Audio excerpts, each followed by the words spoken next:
Hey, so now we see one reason why, one root cause of your breakable compass.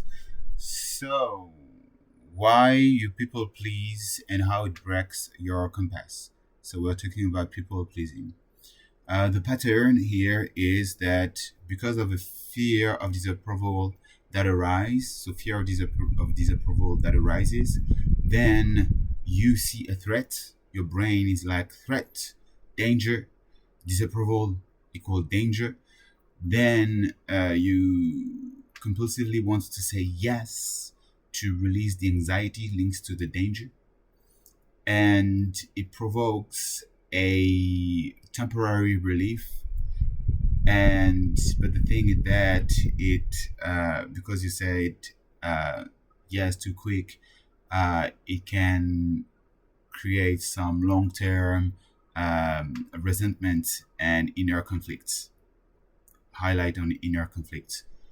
So it's about survival. You want everything to go fine, so that there wouldn't be any danger, like being fired, for instance.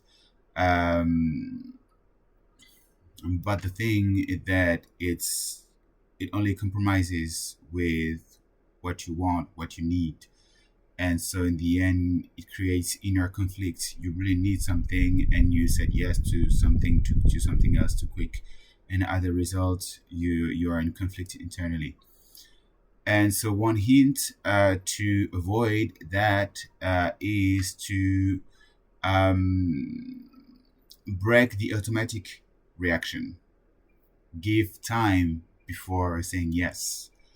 um, don't try to say no directly, just give it time. You can say something like, give me a little time, I need to think about it, let me get back to you as soon as I know, because sometimes we're a bit in the blur. We want to say yes but we don't know, we're unsure. Or we want to say no but we don't know, we're unsure. We don't know if we are just being reactive or not.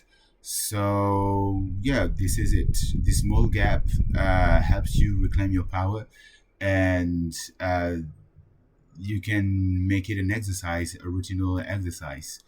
Um, it helps as well to build trust in yourself. Just to think about it, to give you time to think about if you want to agree or not. You reinforce your self expression.